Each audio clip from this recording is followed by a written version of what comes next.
Hi all. We thought this year we would make up a video for you guys so that you could watch through the solutions to the 2024 yearly exam, and that way you can go through it at your own pace and pick out the questions that you're particularly interested in without having to hear the things that you may have gotten correct or the things that you may not necessarily care too much about, I guess. So what we're going to do is we'll go through these and we'll see how we go.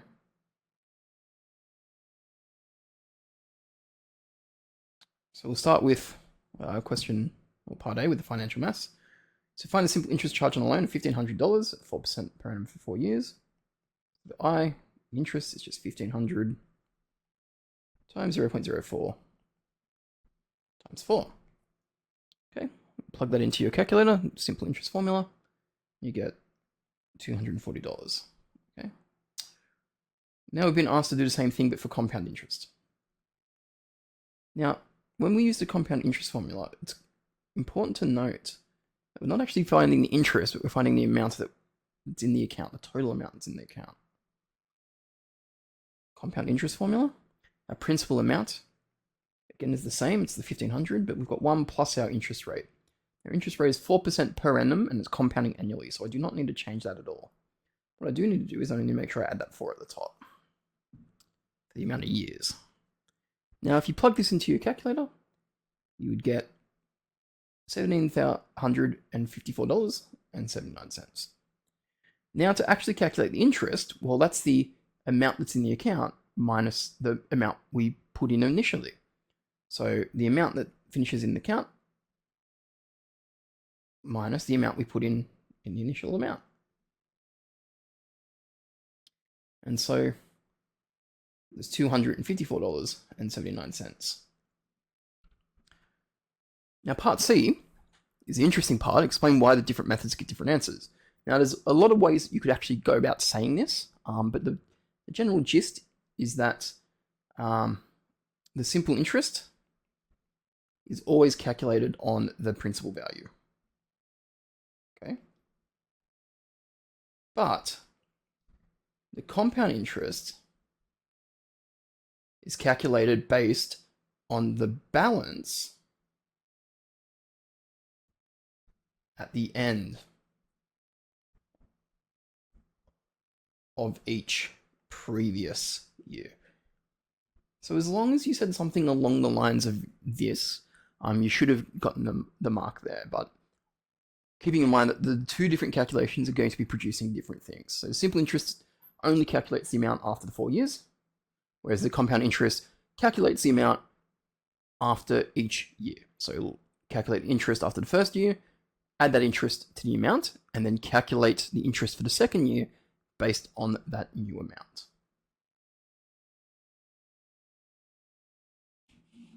All right, question 2. Find the value of a car originally worth $18,000 if it depreciates at a rate of 15% per quarter over a 2-year period.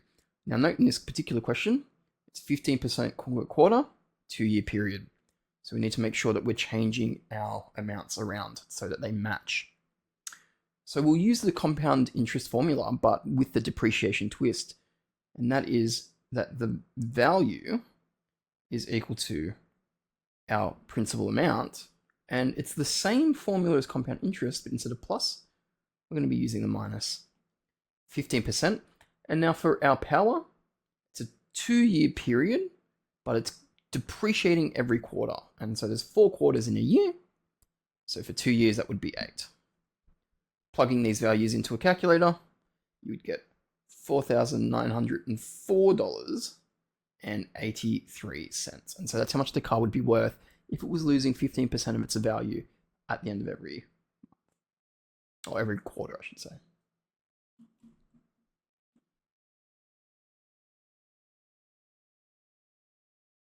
Liam earned a wage of $580.60 per week and is paid PAYG tax of $136.45 each week.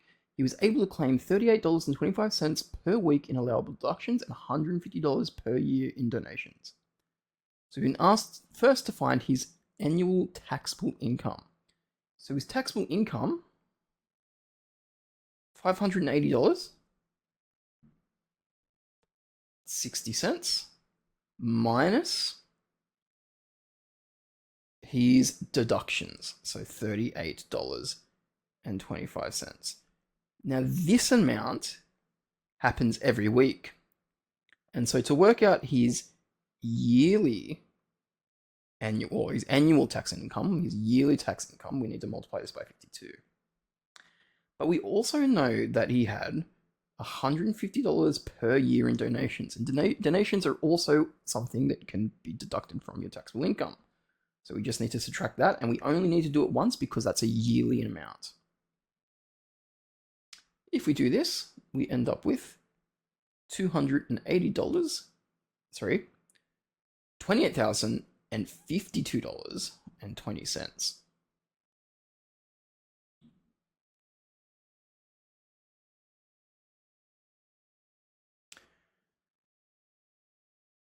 Now his income tax payable is in the 19-cent bracket. So you would need to go and look at your tax table to calculate this amount. And so it's in the 19-cent bracket, okay, or the 18.5% bracket. And so we do 19 cents times 28052.20 minus the 18,200. Okay, so that's what the tax bracket says. It's any amount over the 18,200 of the taxable income. Calculating this amount, we get $1,871.92. Now, back in the original question, we were told that he paid $136.45 each week in PAYG tax, pay-as-you-go tax. So for part C, does he get a tax debt or refund? We need to work out, well, how much tax did he pay over the course of the year?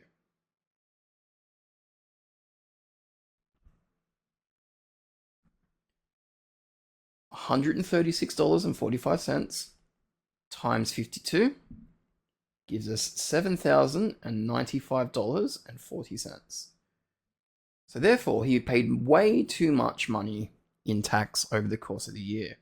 And so he'd be entitled to a refund of $7,095.40 minus the amount that he should have only paid, 1871.92. So if he paid only is meant to pay only $1,871.92, then the amount that he's going to get refunded is $5,223.48.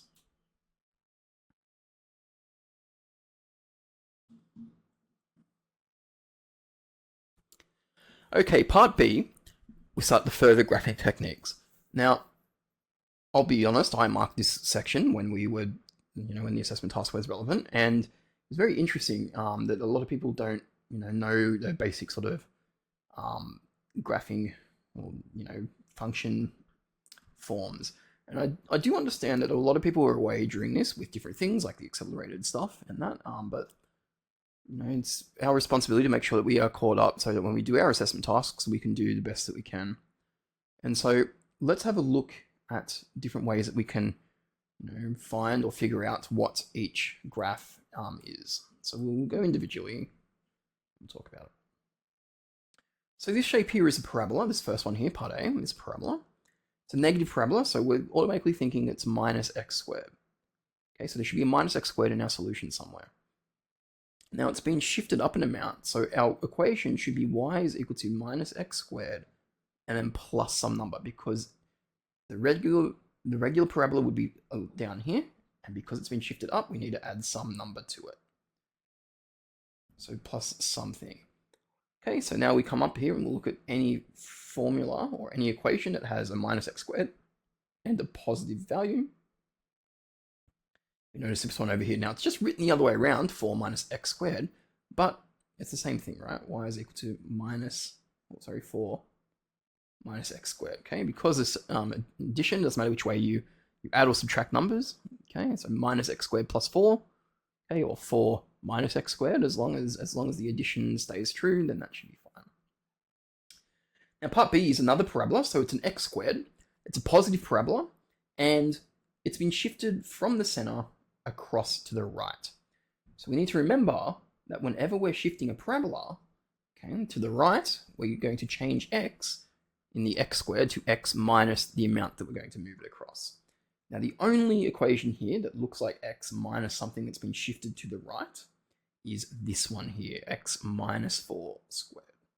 So the equation, x minus 4 all squared. This one here is a basic cubic. Okay, so this follows the basic cubic pattern. It's just been shifted down a little bit. So basic cubic, x to the power of 3. It's just been shifted down, so it should be minus something. So we look for x to the power of 3 minus something, and I believe it is this one up here, x minus 3, or x to the 3 minus 2.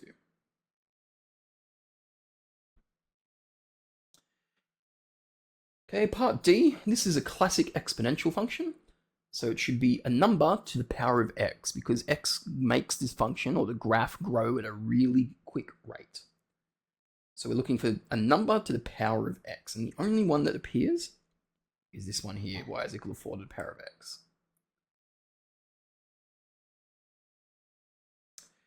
Now, part E is a bit of a tricky one if you're not sure what you're looking for. It is another cubic, and it's a cubic that passes through 3 intercepts. And so if we write this in factored form, what this should look like is y is equal to x, lots of. And the reason it's this is because it's going through the center, through the origin. So 0 is a solution to the polynomial, I guess, which you will look at in a later lesson. But it's one of the roots. It's one of the values. It's one of the intercepts. Now, the other one we've got is an x plus something, as it is to the left of the center, and we've got an x minus something, as it's to the right. Now, the minus, okay, so the shift to the right, is much larger than the shift to the left. So this number here must be smaller than this number here. So this one might be a 1, or this one might be a 2, or it might be a 2, or it might be a 1. Now, the only other issue we have with this particular one is that this doesn't follow the natural convention of a cubic. A cubic comes up, back down, and then comes back through it like this. And you'll notice that ours goes in the reverse order. So that means that one of the x's is actually a minus x to make it do this shape, or all 3 of minuses. Either 1 or all 3 are going to be a minus x. So we're looking for a negative x and a couple of brackets. So let's come back up and have a look. So we're needing 3 brackets with an x. Here's our x here. Here's one bracket. Here's a second bracket. Okay, this one is the one that's been shifted to the left, which is only a small amount. This must mean that this one is a shift to the right by a bigger amount. And it's also got the negative x as well. So that would be our particular function for this. So this one is x, 2 minus x to make this point over here, okay, because this is the value when x would be equal to 2, to make this guy equal to 0. And also, it gives us our negative x. And then the last bit, x plus 1, because it's shifted to the left, and it's less than the 2 to the right.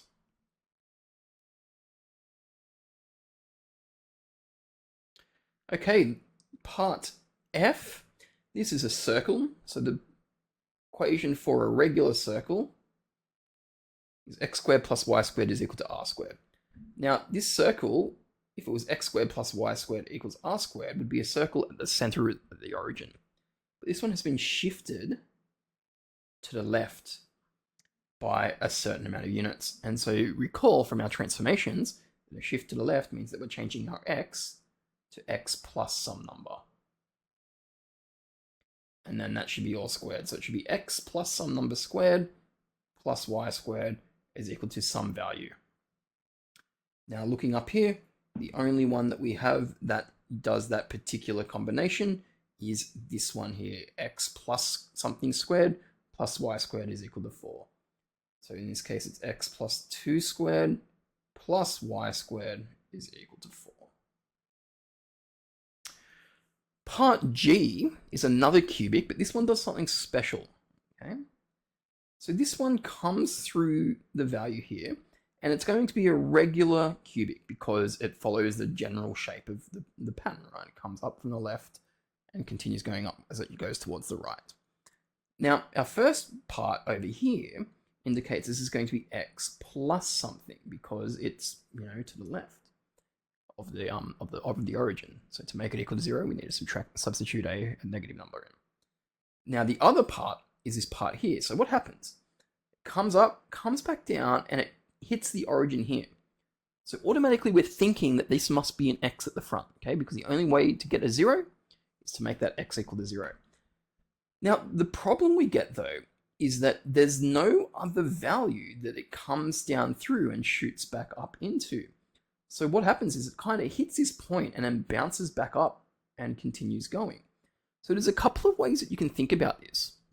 The first way is that it went through 0 and came straight back through 0 immediately, or it bounced on the 0 and came back up straight through. Another word for this is called a double root. And whenever we have a double root, we basically just add a square to the position that it's on. In this case, because it was the x is equal to 0 part, we replace the x with x squared. And so our equation should be the one that contains x squared and another set of brackets. So x squared times x plus 4. And it's x plus 4 because it's shifted to the right. So that one we are happy with.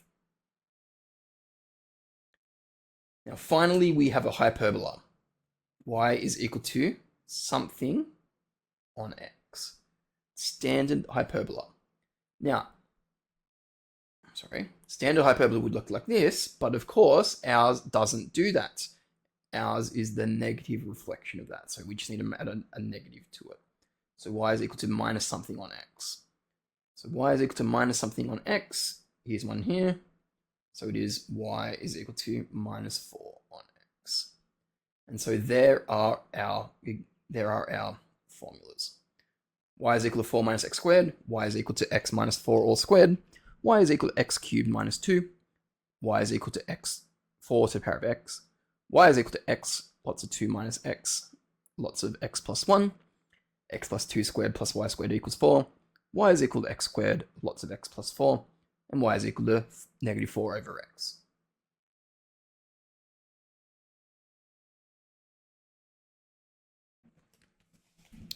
Okay, another problem with this one, or another problem I should say. For the parabola, y is equal to minus 2x squared minus 2x plus 4, we need to find three things. The x and the y-intercepts, so the x-intercepts, the y-intercept, and the coordinates of the vertex. Okay. Now, the y-intercept should be the easy bit. The y-intercept is when x is equal to 0. If I substitute 0 into this equation here, this becomes 0, this becomes 0, I'm left with 4.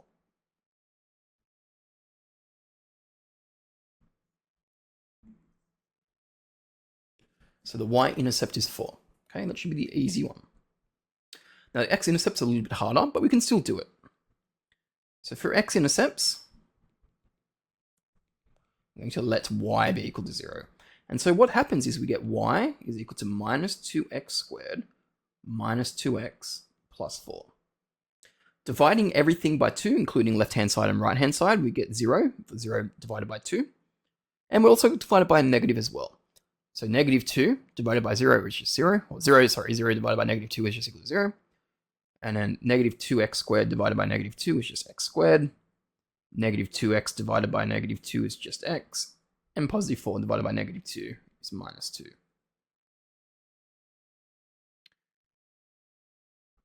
Factorizing, we get x minus 1, x plus 2, and therefore our x-intercepts are at x is equal to 1 and x is equal to minus 2. It's the values of x that make the equation above equal to 0. Now for the vertex, there's a couple of ways you can do this one. I'll do it the two different ways. So the first one is using the formula, so minus b over 2a. So in turning point form, or in the quadratic equation, the minus b over 2a actually refers to the vertex.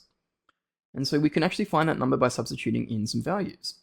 So minus b on 2a, okay, So minus b, well, minus 2 over 2 times, and again, it's another negative 2. Okay, really important that we don't forget those negatives. 2 over minus 4, which equals minus a half. Okay. Now, once you've found that negative a half, you need to substitute it to find the y value because we've been asked for the vertex. Vertex is a coordinate, okay, not a value. We need a coordinate for the vertex, and especially so because it explicitly asks for the coordinates of the vertex. So to find the y component, we're going to substitute that into the equation. So when we do this, y is equal to minus 2, lots of negative a half squared, minus 2, lots of negative a half, plus 4. Now, I know a lot of people made this mistake because I also answered this question as well, but whenever you have a negative and you are squaring it, make sure it is in brackets before you put it into your calculator. I say this every time I think I do one of these videos, but if I just put minus 2 squared into the calculator, it comes up with something that's wrong. Your calculator is doing order of operations. It's applying the indice before it does the negative at the front. It's very, very, very, very, very important that when you're doing your squareds, you make sure that they're in brackets in the calculator. Otherwise, it's not squaring the negative. It's squaring the number and then taking the negative because it's applying a multiplicative of negative 1. So make sure that happens. Substituting these values in, okay, and getting an answer. When we put it in properly, we will do it properly so that we know for sure what the answer is. Negative 2, lots of minus a half, so minus 0.5 I'll plug in, squared, minus 2, lots of minus 0.5, plus 4 equals 4.5, or 9 over 2. And so therefore the vertex is minus a half, 9 on 2. The amount of people that didn't get 9 on 2 because they tried to do it without a calculator or do it in their head and did something wrong, like forget to actually turn the negative a half into a positive a quarter, or forget that minus 2 times minus a half is actually equal to positive 1, not negative 1. That was the biggest one, actually, I think, the minus 2 times negative a half, becoming a positive 1. You need to make sure that you're doing these arithmetic properly. Use a calculator. Now, I did mention before too, I was going to show the other way, just looking at the lack of space. We won't do that, but I'll just quickly talk about it. You can also find the turning point, and particularly the x value of the turning point, as the average or the halfway point between x is equal to 1 and x is equal to minus 2. The halfway point of the parabola is x-intercepts. The average of 1 and negative 2 is negative a half. 1 plus negative 2, all divided by 2, will give you minus a half. And so that's another way that you can find the x value of the turning point.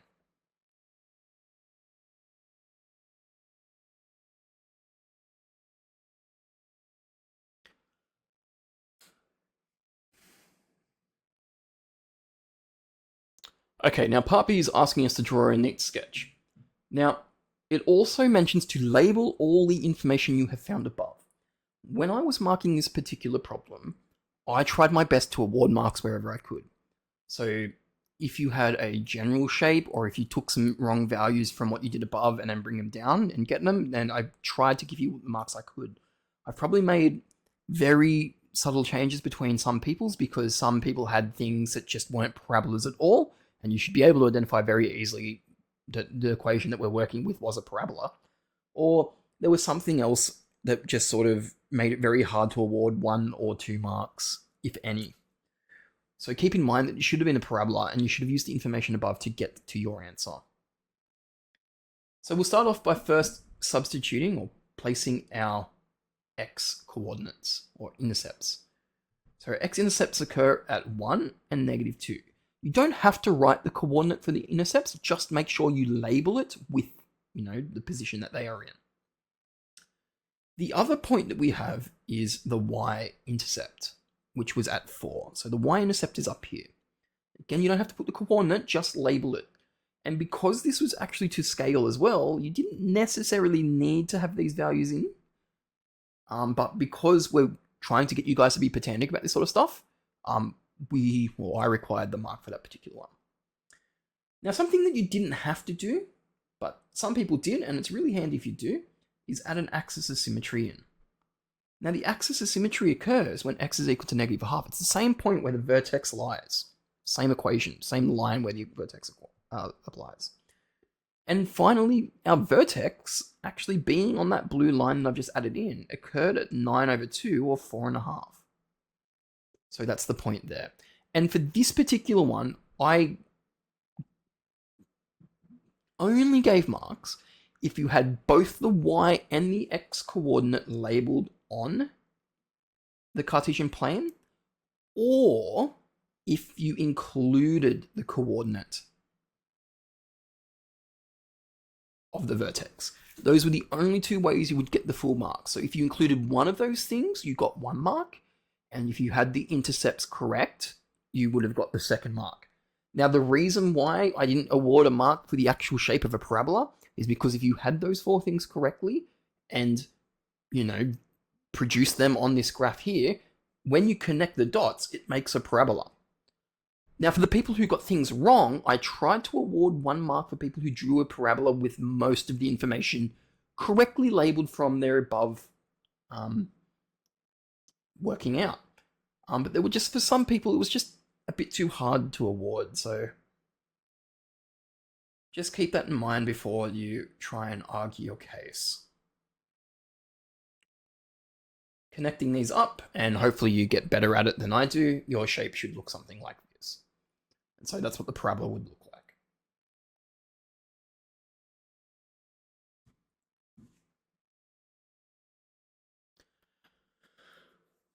Sketching y is equal to 4 to the x minus 2, clearly showing any intercepts with coordinates of axes and asymptotes.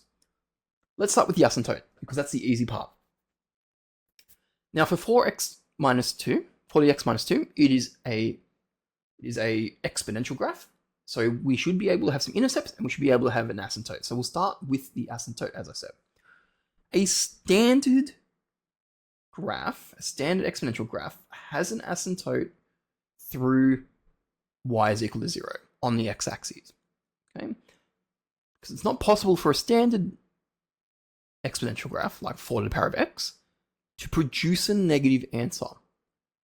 This particular one we've been asked to sketch, though, does, and it's because it's been transformed down by 2, which means that we can take our asymptote and actually just shift the whole thing down by a factor of 2. And so what we get is we get an asymptote at y is equal to minus 2. So that's the first piece of information. The second one now is that the whole graph is going to shift down too. If I substitute 0 into 4 to the power of x, I get a value of 1. 4 to the power of 0 is equal to 1. But because we're shifting the whole graph down by 2, it means that the point that was originally at 0, 1 also needs to go down by 2 units as well. And so we're going to get a point here. Now for the x-intercept, we're looking for when y is equal to 0. So over here, when y is equal to 0, that means that 0 is equal to 4 to the x minus 2, or 2 needs to be equal to 4 to the power of x. 4 to the power of x is the same as 2 squared. So 2 to the power of 2 to the power of x. And I could rewrite this as 2 is equal to 2 to the 2 power of x. Okay. 2 is the same as 2 to the power of 1. And so in other words, I'm looking for when 2x is equal to 1, just by equating these powers. Because I've got 2's in both sides, on both sides, the bases of both of these, I just need the tops to be the same. So when is 2x equal to 1? Well, that only occurs when x is equal to a half, if I were to solve those equations. And so that means that my x-intercept occurs at a half. Now, we've got 2 points, but it's probably worth just including another point to see what happens. And a good one to include is what happens at 1. So let's substitute 1 into this equation. 4 to the power of 1 minus 2, let's just equal to 2. And so another point that we could include is the point at 1, 2.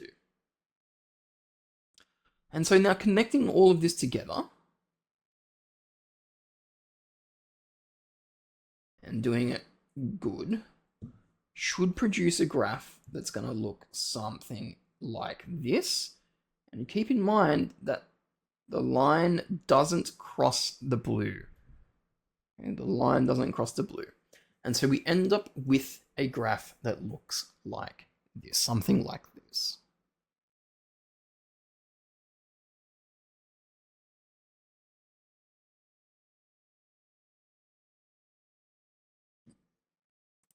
Construct a neat sketch of y is equal to 1 over x plus 2. Now this is a hyperbola.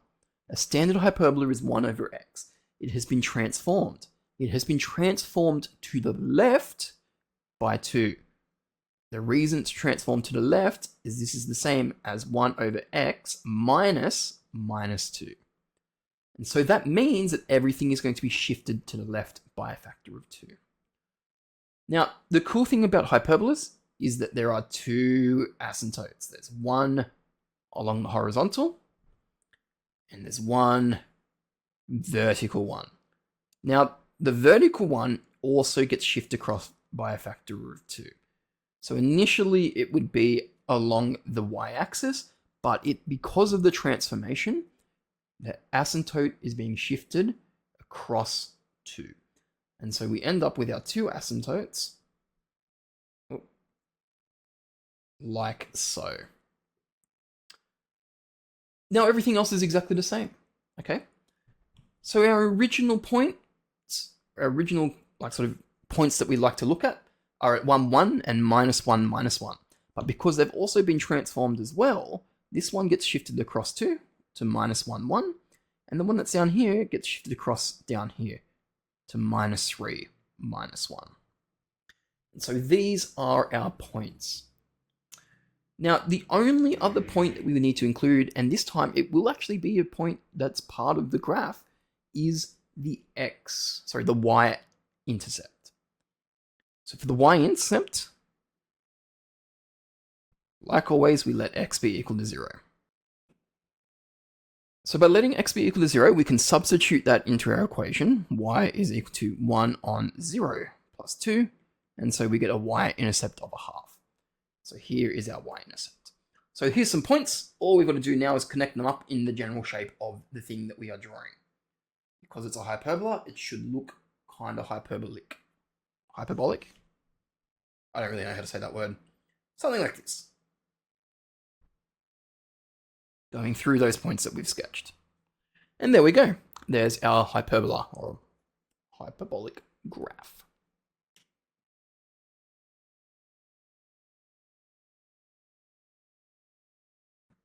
Okay, by expressing in the form x minus h squared plus y minus k squared equals r squared, or otherwise, find the center and the radius of x squared plus y squared plus 6y minus 7 is equal to 0. This is just a very fancy way of asking you to complete the square and doing it twice. We're going to turn this into the standard function of a circle, and that will allow us to find where the center is and what the radius is equal to. Now, the only thing that we have besides the x squared and the y squared is this y that's sitting here. So the x squared we're going to leave untouched. The only thing that we're going to complete the square on is the y.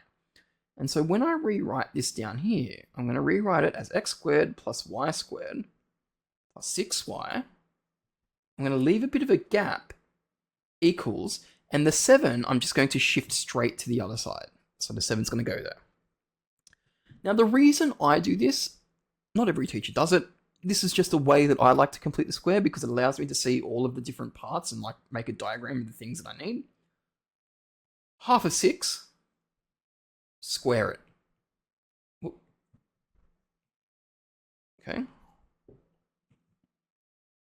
So plus 9 minus 9. This just allows me to quickly see that when I turn this back into a perfect square, y squared plus 6y plus 9, what number multiplied by itself gives 9 and added to itself gives 6? Well, it's the number that we've just identified here, right? It's just the 3.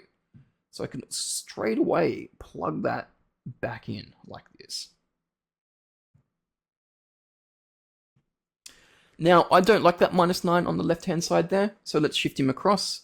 And by doing that, we're going to get x squared plus y plus 3 all squared is equal to 16. Now have a look. We've got here our function term here. Okay, it looks almost exactly the same. H is equal to 0. K equals -3. Okay, because the negative and negative make a positive. And r squared is equal to 16, so r must be equal to 4. So therefore, we can say that the radius is 4 units, and the center, well, it hasn't shifted anywhere on the x because the x hasn't changed, but the y-axis has gone down by 3. Okay, because y plus 3, it's the same as, minus 3. And so that's our new center.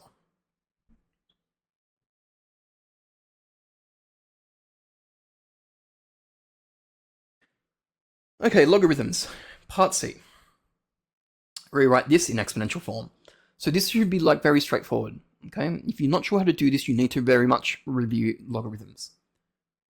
4 to the x equals 64. Okay, log base 4 of 64. In other words, we're saying 4 to the power of what is 64? That is what this is asking. Okay, 4 to the power of what is 64? And in this particular case, we've been given an x. So we can rewrite this as 4 to the power of x, 4 to the power of something, 4 to the power of what is equal to 64. In this particular case, well, the answer must be 3. 4 to the power of 3 gives you 64.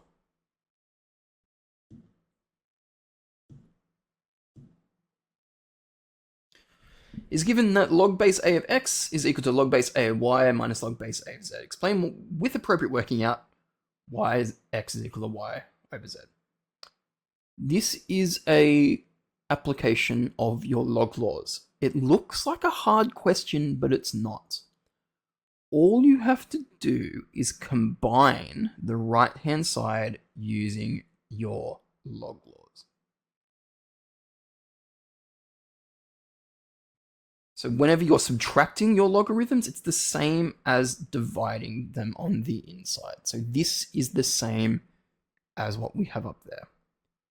Now, because we have log a of something is equal to log a of something, this implies that x must be equal to y over z. There's no other way for this to be a true statement. If I've got log base a's on both sides, x must be equal to yz, and if it's not, then something has gone wrong. And for a 1 mark question, this is the only working out that you need to show. You're just showing the application that you have to use the log law.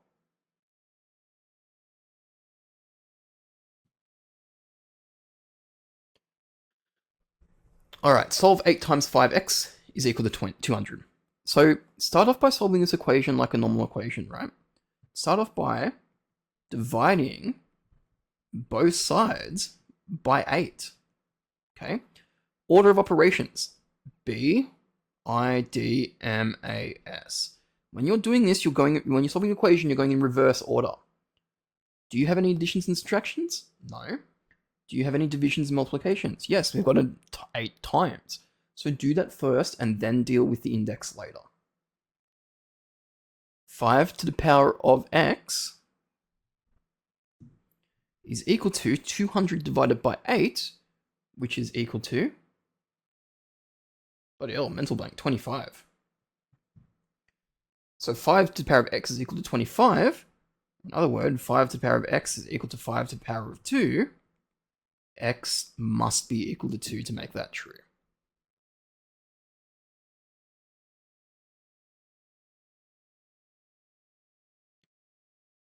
Okay, now for part 4, question 4, you're given that log base 5 of 30 is equal to 2.11 and log base 5 of 3 is equal to 0.68. Now, it is a 2 mark question. You need to show your working out for these ones. You can't just put it into a calculator and get an answer. A better way to ask this question, especially now given that the new calculators could actually put log base 5 of 90 in your calculator, would be to say, show that log base 5 of 90 is equal to, and then give you the answer. That way you can't put it into your calculator and try and fudge your way back to an answer. It's a good try, but it is not mathematically sound. So let's do this by using, and believe it or not, it's going to be log laws. So log base 5 of 90, you might notice that 90, well, that's just 30 times 3. So we could rewrite this as log base 5 of 30 times 3. Now, using our log laws, when you're multiplying the inside of brackets in a logarithm, this is the same as rewriting as log base 5 of 30 plus log base 5 of 3. You're just doing reverse order, okay? But we've been told in the question too that log base 5 of 30 is equal to 2.11, and log base 5 of 3 is equal to 0.68. So adding these two things together, we get 2.79. Log base 5 of 6 is approached the exact same way. Log base 5 of 6 is the same as log base 5 of 30 divided by log base of 5. Now, when you use your index laws to undo this, we end up with log base 5 of 30 minus log base 5 of 5. And you might be asking yourself, well, we haven't been told anything about log base 5 of 5. We've only been told things about log base 5 of 30 and log base 5 of 3. Well, think back to the definition of a logarithm, right? 5 to the power of what is equal to 5? Well, there's only one number to make that true, and that's when you've got 5 to the power of 1. So log base 5 of 5 is just 1. And so this question just becomes 2.11, take away 1, which gives you 1.11. Lots of ones. Now finally, log base 5 of 27. Done in a very similar way. How can we use our numbers to get to this answer? Well, log base 5 of 27 can be rewritten as log base 5 of 3 to the power of 3. 3 to the power of 3 is equal to 27. And of course, we wouldn't be leaving out the third log law when we're asking you about log laws. So log base 5 of 3 to the 3. This is the same as 3 times log base 5 of 3. So using that log law where we can pull a power out the front. Okay. If you don't remember that log law, I would suggest that you review the log laws to make sure that you get the hang of that. 3 times 0.68 just gives us 2.04. Now that concludes the logarithm section. It includes the 3 main sections. Finally, we're going to be working on part D, and then we've got the multiple choice section. Okay, so working mathematically. Question 1. In the 2023 to 2024 financial year, Edward paid $34,129 in income tax. Calculate his annual net income after taxes paid. So in other words, we need to work out what his annual net income is. We've been given how much he's paid in tax. We need to work backwards. So we start off by rewriting this all out using the tax line that is appropriate for Edward. Edward paid $34,129, which sits him in the tax bracket that requires him to pay $29,467 plus 37 cents for any amount he earns over $120,000. Okay. Now this is just a matter of rearranging the equation. Subtract both sides by 29,467.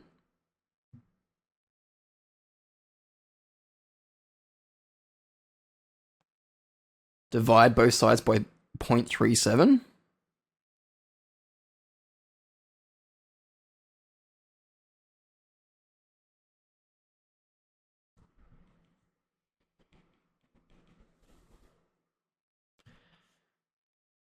and then add 120,000 to both sides.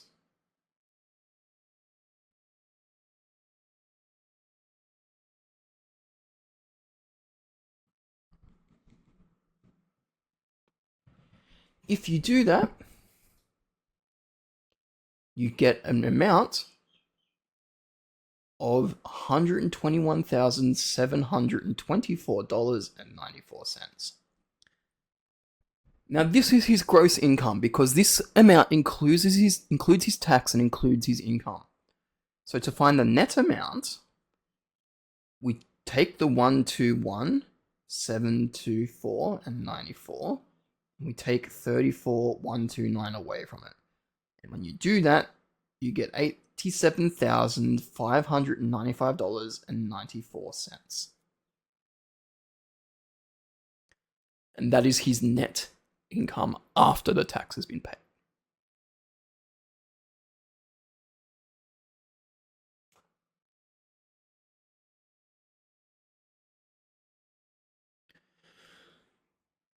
Question 2. The cylindrical and conical water vessels below are initially full. Both vessels have the same height and circular tops. Holes are cut in the bottom of each vessel at the same time, and the water flows out at the same rate. On the same set of axes, sketch how the water level H of each vessel changes over time.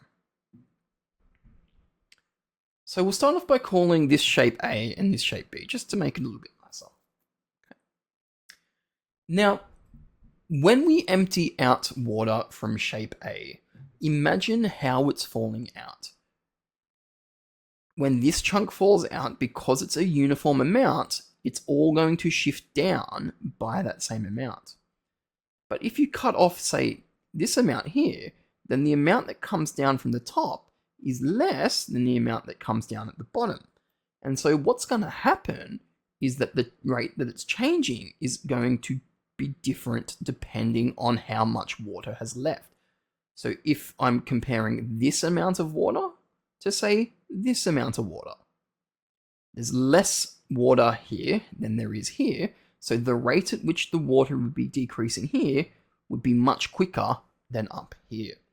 And so the way the graphs are going to look is that the cylinder is going to be linear because it's going down at the same rate. So we'll call this time A. Now, time B, how does the rate change for that? Well, think about the volume of a cone. If it has the same circular face and the same height, the only difference between a cone and a cylinder is that it is a third of the volume. Okay, so when you're calculating, it's a third times the area of the face times the height. It's the only difference between the two volumes. So what that means is that our cylindrical volume, or the water level, will take a third of the time that the cylinder takes. The cone will take a third of the time that the cylinder takes because it's a third of the volume. And the rate at which this goes out, well, it's going to get quicker as it goes down because there's less, volume as it decreases. So it's going to start at the same amount, but it will slowly go out pretty quick, but it's going to get quicker and quicker as the time progresses. And so what the graph looks like is it looks like a bit more of probably the side of a parabola or something along those lines, shaped like this. And so this is what the shapes, or this is what the equations should look like. A suspension bridge has a cable above it as shown in the diagram below. The shape of the cable can be modeled by a quadratic curve. The height of the cable above the bridge at each of the two ends of the bridge is 12 meters. The cable is 4 meters above the middle of the bridge, and the cable hangs symmetrically either side of the middle of the bridge. Find how far above the bridge the cable is at 1/4 of the way along the bridge from one end. So let's start off by drawing a picture of this situation. We have an axis, And what I'm going to do is I'm going to start the bridge off at the center. Okay. So that way, sorry, I'm going to have the bridge in the center. Okay. That way that allows me to pick two sort of side lengths that we don't know the values of because we don't know how far along this bridge is. It doesn't say anything about how far away the bridge is. So these are S's for just like sort of like the length or the side, I guess. And the pieces of information that we have been told is that we've been told that it's 4 meters and goes up to about 12 meters. Okay, and I'll make those a bit nicer because it's going to be pretty handy having this to scale. To some form of scale. Now, we were told that at its lowest point, it hangs at 4, and at the tallest points, it hangs at 12. Okay, and so we get this type of parabolic shape that goes like this. It's like this, and up like this.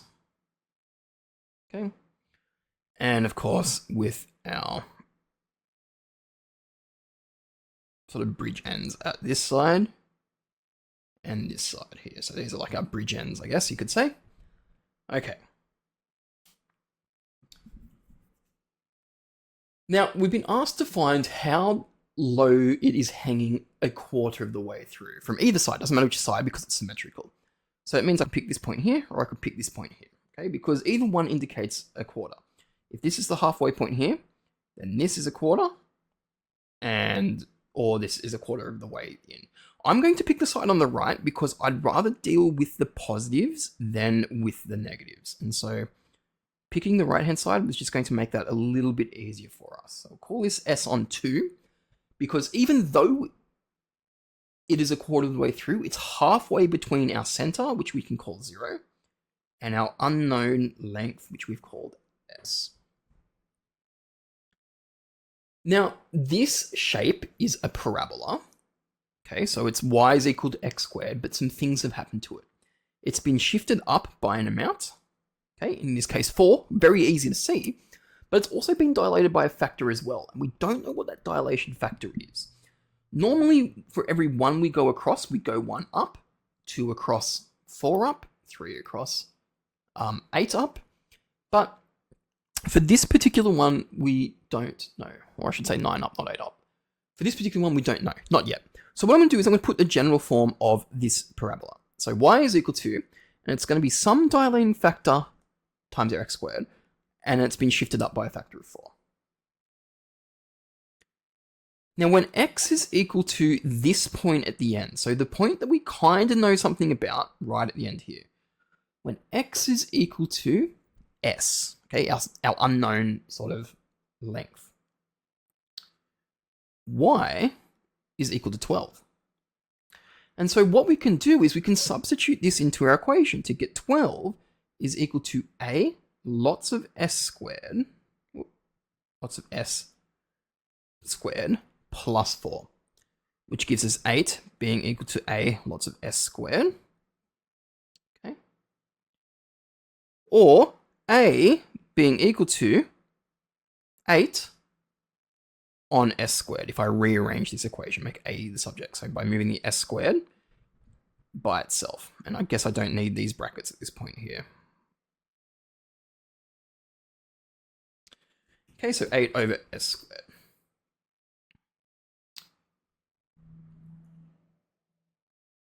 So let's replace that in our new equation that we've created over here, a sort of generalized equation. So we've got a being equal to 8 on s squared. So y is equal to 8 on s squared, lots of x squared plus 4. Now, we're looking for when x is equal to, s on 2. We're trying to find where it's at this quarter point here. What's the value of my function at this quarter point here? What's the value of the equation at this quarter point here? Keeping in mind that it's a quarter because it's a quarter of the distance along each side. It doesn't matter which side I picked from. I've just chosen this side to get the halves. To keep the positives, I should say. So when x is equal to s on 2, y is equal to, and we're going to substitute x in place of all of the, well, s on 2 with replacing all of the x's, times s on 2 squared plus 4, which is equal to 8 on s squared times s squared on 4 plus 4. Okay, cancelling out common factors, and that leaves us with 8 on 4 plus 4, which is 2 plus 4, which is 6. Which means that the point here, where it's a quarter, is at some value of x, which we don't actually need to know, but it is at a height of 6. Okay.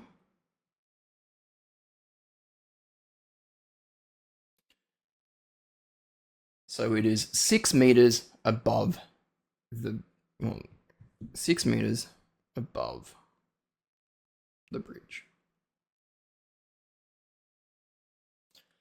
That concludes section A. Section B is the multiple choice section, okay? And we'll go through that shortly.